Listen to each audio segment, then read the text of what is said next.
Hi, Terry Vanover here. I want to welcome you to our Facebook Live every week. I'm so excited to see you. Happy New Year. It's a beautiful day, and I'm glad to be here with you. So, our topic today is how people pleasing destroys relationships. Yeah, that's a big one. And I know it sounds like, you know, what? But it's so true. And I see this so much. So many women come to me and they've sacrificed themselves and sacrificed so much in their relationships, and they realize how it's really destructive to the relationships in which they're in. And not just your intimate relationships, but family relationships too, where you're overgiving, overcompensating, not showing up as yourself. So we're going to talk about why that is and what you can do about it. Okay. So, I'm a divorce strategist. I help you navigate through divorce without being legally, financially, and emotionally devastated.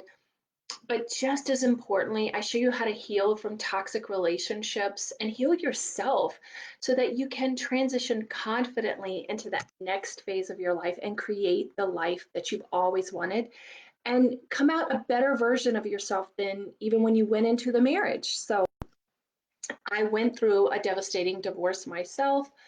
I was needy, insecure. I had a really difficult childhood, grew up, devastatingly poor in the backwoods of Virginia. You probably hear my accent. So that's where that's from. And I had an alcoholic father who abandoned us shortly after their divorce when I was 3 or 4. I was sexually abused as a child by a family member, and I carried around a lot of shame and a sense of abandonment and a sense that I was not enough. And it really manifested itself most predominantly in my marriage. And I was needy, I was controlling, I was insecure, and my marriage didn't last very long at all. I kind of repeated my mom's mistakes, as a matter of fact. And, um, I found myself divorced, homeless. My health had deteriorated because I was hit by a van. I lost my mom after what? I don't know, after a few short weeks of being separated. I mean, I was at the lowest point in my life. So I know those of you that are going through divorce right now in the middle of COVID and the middle of everything, it feels like the world is ending. I've been there. I was crying in some strange woman's basement for months at a time. So I understand the loneliness, the overwhelm, the grief that you're going through. And when I came through it, I realized all the mistakes that I made. And I was like, oh my gosh, there has got to be a better way. And so I dedicated my life to helping other people come through divorce without making the mistakes that are going to devastate your life, because the things that you're doing now are going to set you up for the rest of your life. And I just don't want to see people going through things that you can avoid. And a big part of that was my divorce for me was my wake up call. And I had to forgive myself and work through all of the guilt and regret, right? But this is human nature. I was just telling a client this week that it's human nature that unfortunately we have to hit rock bottom, or we have to hit like a real devastating life challenge in order for us to look at ourselves and get the tools and learn what we need in order to heal ourselves, in order to have the life that we want. And my divorce was that turnaround point for me.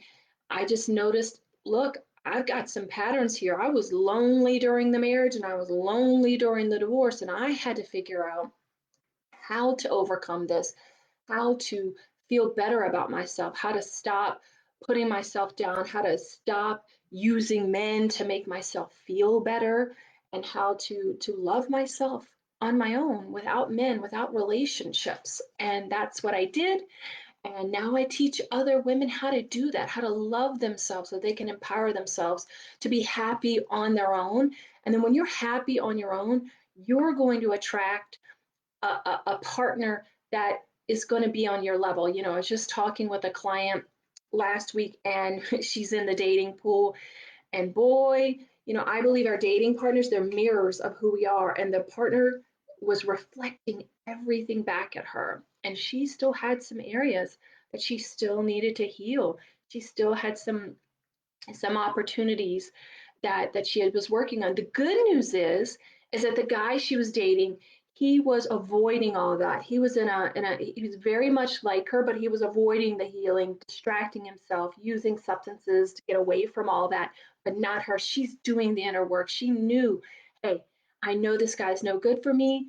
I know he's just showing me in the places that I need to heal, and I'm going to overcome this. And she cut off this relationship. So, because she knew it wasn't what was healthy for her. So, let's talk about healthy boundaries and how to create healthy boundaries and what you need to do.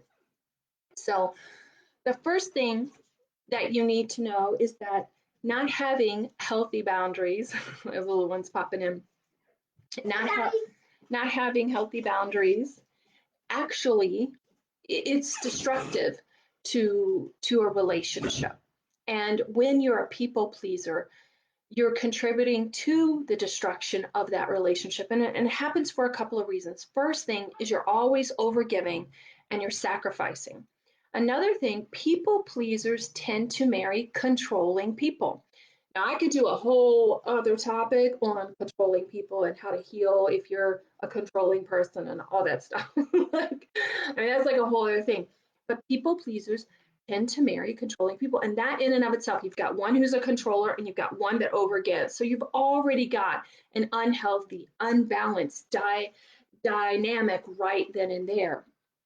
So, so when you have an already unbalanced, footing, you're already off to a not great start. And you'll notice that is sometimes when people, especially women, when people start to get back their power and um, start to assert themselves, start to feel good about themselves, the other partner will start to try to rein back in control. I've seen this in some of the women that I've worked with that are people pleasers. Their spouses, you know, in the beginning will start to like, oh, what's going on here? But as you show up differently in your relationship, then the relationship changes. So you not only are you overgiving and there's an unbalance of power, an imbalance of power, you also start to build up resentment. And let me tell you, ladies, resentment is the number one relationship killer. I mean, that's just that is so true. When you harbor anger, you harbor resentment, and that's one of the things that we in the mental health professional world we see people come to us after there's been years and years and years of resentment, and you just can't let go of the resentment. And sometimes it's too late for that relationship to be saved, unfortunately. So the sooner you come and the sooner you get support and help, the better it is to save the relationship. And for your future relationships, you want to start your future relationships off on an equal footing. So you build up the resentment when you're always people pleasing because you're not true to yourself. You're not an authentic version of yourself. You're not telling the truth. And listen, that's manipulative. That is really manipulative when you say yes when you really feel no. And there's a hidden agenda there. And you want to know what the hidden agenda is? I'll tell you. The reason why you're people pleasing is because you really don't love yourself. You really don't value yourself. So you're seeking approval from others. And that was my issue, right? I was seeking attention from men and seeking approval from men because I didn't really love myself. I didn't really accept myself. And so you have this hidden agenda. If I give him this, if I do this, then he'll love me. Then he'll give me what I need. Then, so you've already got this hidden agenda. Oftentimes, people pleasers are afraid of conflict, though. But let me tell you, conflict can be a good thing. If it's healthy conflict, it can help you come up with solutions to problems. Constantly avoiding conflict is very unhealthy. So, you want to get to the root of this and you want to heal this because not only will it set you up for, future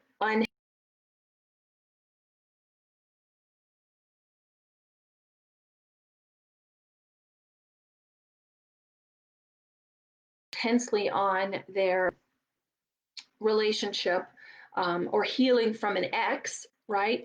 But what's really powerful is when they show up differently in their family relationships, people relate to them differently. I had a client who had for years and years had pet sitted for a family member. And finally, one year, she never wanted to, but she always said yes because she didn't want to have the disapproval from her family member. And one year she said no. And you know what? It was great. And, the people around her, you know what she said to me? She said, the people around me have started to say, you are a different person. You're showing up different. You're more confident. You're more powerful. You're really showing up differently. And so when you show up as your authentic self, the people who are going to be mad at you, they're going to be mad at you. And they're not your true friend, not your true, they don't truly love you if they're using you and only with you for what you can give to them. And another thing that I tell the people that I work with is like, no is an act of love. Saying no is an act of love. And it's an act of love to yourself. That's the key, right? That toddler that is reaching for that hot stove and is going to get burned, and you as a parent, you speak out and you say, no, no, no, that will hurt you. It's the same thing, but in this instance, the no that you're saying is protecting yourself. You're protecting your feelings. You're doing what you need to do. And I have a client, and he is amazing, and he's really stepping up into his power. And he said he's in a relationship, a very intense relationship, a serious relationship, and it's because he's doing the work. He feels so good. He said, you know what, my partner came to me, she had this issue with me and she was struggling, and I noticed that I started to go back to my pattern of over giving, and I saw it and I said, nope, I'm gonna we're gonna work through this in a different way, and I'm not just gonna do what I would have done in the past just to please her. And it sets them on an equal footing, and he's being honest and he's being open and he's saying no when he needs to. And after he told me everything that he's going on with illness and COVID and business and his relationship and his divorce and everything that he's got going on, I was like, holy mackerel. It's amazing that he's stepping into his power. And he said, you know what, I'm so glad that I found you now, because now I have the tools to feel good about myself and to say no when I need to, because I'm going through so much right now, and I feel good about myself, and I feel like I have the tools that I need to continue on this path, to continue moving forward, that no matter what they keep throwing at me, I feel like I can handle it. Whereas before, he went to his old cycle of trying to get approval from others and sacrificing himself and being miserable. He was miserable in the process. And when he explained to his partner, like, she'd asked him to do this activity, and he said, I'm just exhausted. I can't do that today. And it was totally fine. And not only that, he did get to go back and re-energize himself and just take some time and rest. And when he got back with his partner, he wasn't feeling resentful. He said, my old pattern would have just been like to stuff away my old needs and not care about what I needed. And I would have went with her anyway. And the whole time I would have been sitting there seething, right? Resentful that I did this. And I was like, that's great. That no is an act of love. Saying no is an act of love. You're protecting yourself. You're taking care of yourself, and being honest with your partner and saying, this is what I need right now.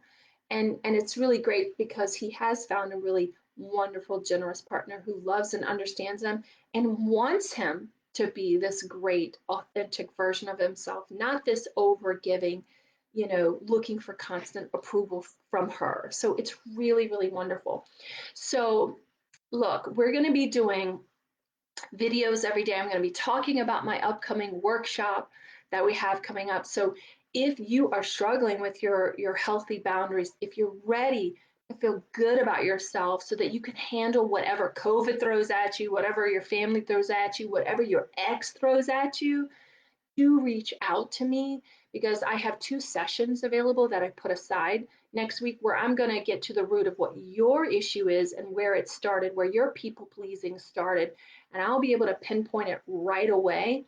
And we can talk about the tools that you need to get you to feel good and handle anything that comes your way and feel confident and strong in this next new chapter.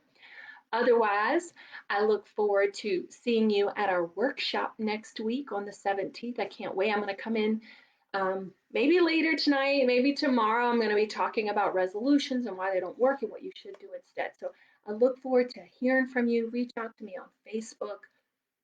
Reach out to me, private message me if you want. I'm looking forward to seeing you. All right. I'll talk to you soon. Bye bye.